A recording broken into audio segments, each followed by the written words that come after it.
everybody, Captain Ash here.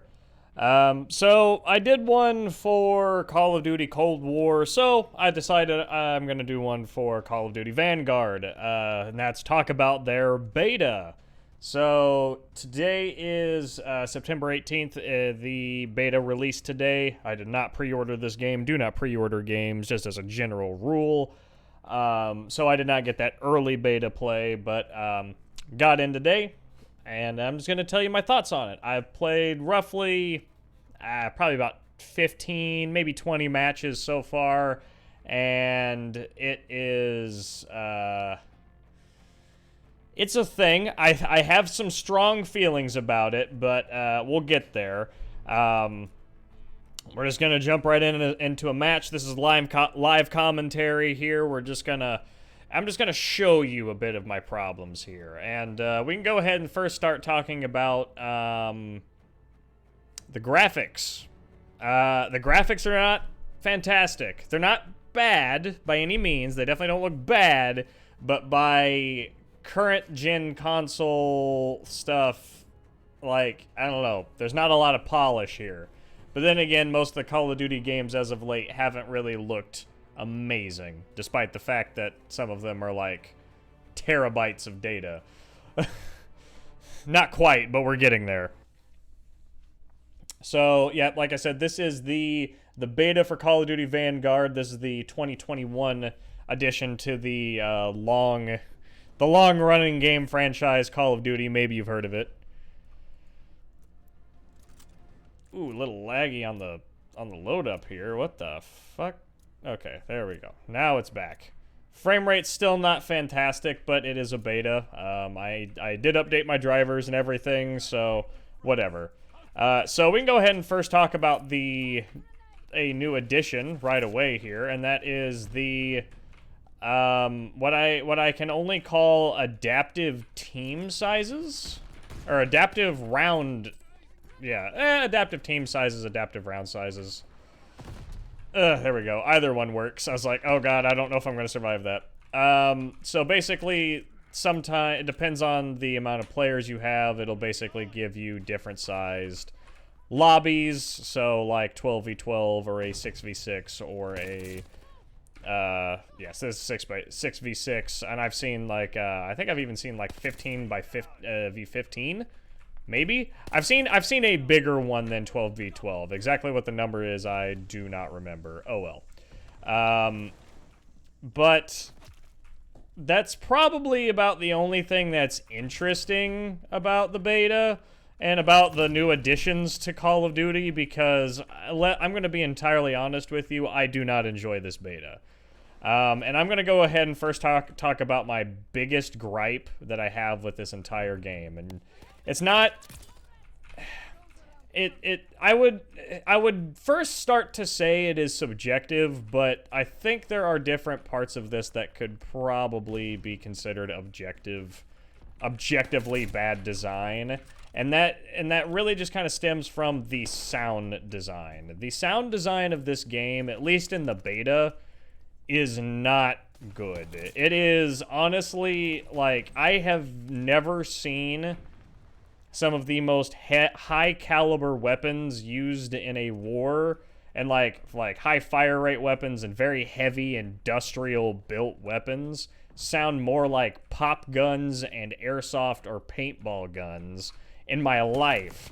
This is a Thompson submachine gun. This is loaded with 50 rounds of 45 ACP, and it sounds like this.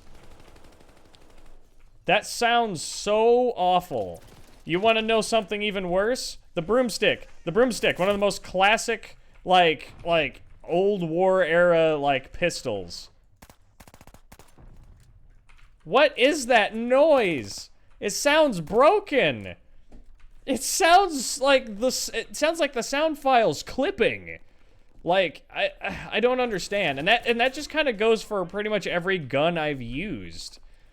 Like, they just sound and like feel awful. Like they're not like bad guns, like stats wise. It's just like the way that they feel, the way that they handle, the recoil, the punch, all of that just feels awful. And to me, that almost makes this game unplayable because it just it loses out one of the most commonly touted things of Call of Duty is that the game is satisfying. This, my friends, is not satisfying. It is in fact the exact opposite of satisfying. It is very limp and like boring. Now, I understand that there's more to a game than sound design, but like the sound design is really what can engulf you into this game. That really makes you feel like you are in that, you know, in that gunfight with the grenades going off and shots going off around you and the teammate, the characters yelling orders and stuff like that. But if the guns feel like you're at an airsoft fight, you're not really gonna feel like your heart isn't really gonna be racing as much. You're in immersion. That's the word I'm looking for. Your immersion just isn't as deep as it could otherwise be. Now, sure, these could be fixed, but it's like the game comes out in 2 months, and other things included, which we'll talk about in a moment. It's just like for the amount of problems that I see in this game. Now, I am not a professional games journalist or games reviewer, but I've been around the block enough times to know at least a decent game from a bad game. I may not know what makes a great game, but I know at least what makes a decent game, and I am worried that Call of Duty Vanguard is not going to be one. Because let's talk about another thing, and that is the just weird feel that the game has. It's very fast, and Call of Duty's always been very fast. That's not a problem. It just feels too fast. It just feels like it's just click and you're dead. Like the point and click adventure game meme, right? Like look at that person like went down after only hitting him with like 1 or 2 shots. And I understand it's like, oh, it's a gun, it's supposed to be deadly. Yeah, but this is a video game. This is for fun. This isn't for realism. If I wanted realism, I'd go play Arma.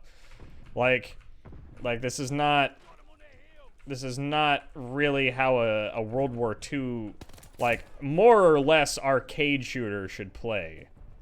Like that, like you just have no reaction time. If someone catches you even slightly off guard or at just a bad angle, there's absolutely no response you can make, especially with how heavy the submachine gun and assault rifle usage is in these games.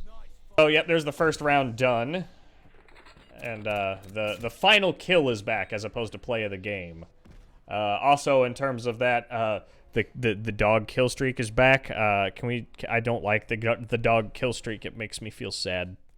But besides that, you know, the other gripes I really have with this really do feel like beta problems. Like the character models, like the hair.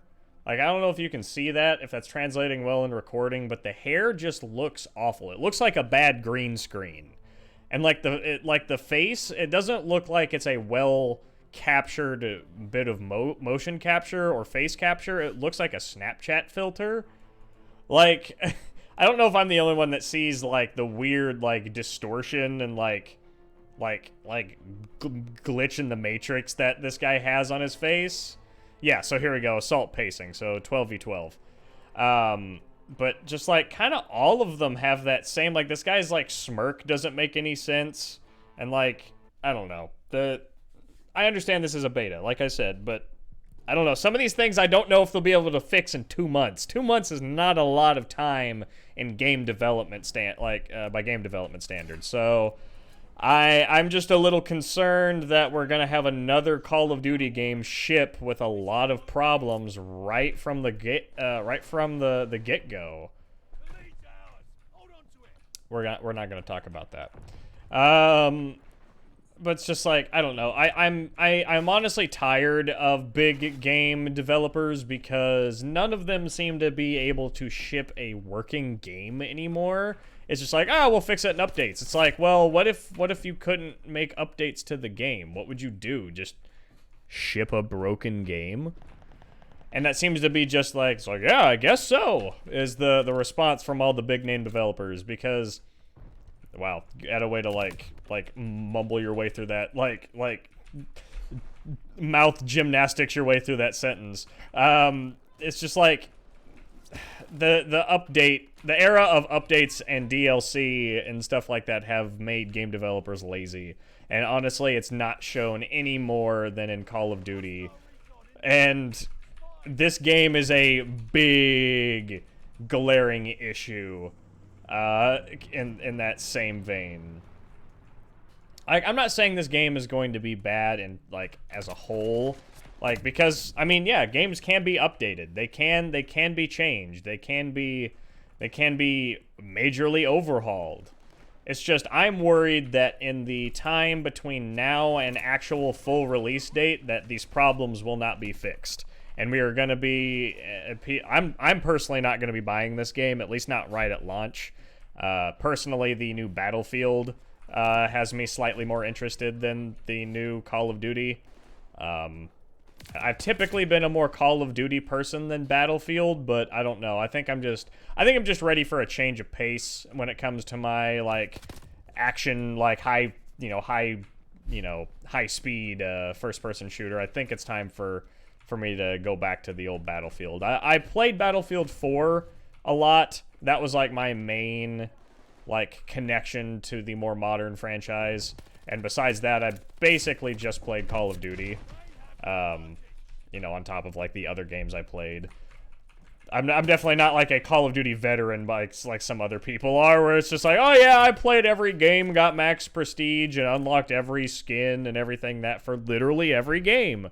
I'm not that kind of person. I don't have that kind of time. But I do put in a considerable amount of hours into Call of Duty. I try to learn some basic strategies and that kind of thing to like map approaches and that kind of thing. So I would say I am a slightly above average in terms of the skill level for Call of Duty, but I don't know. I'm just not feeling this one.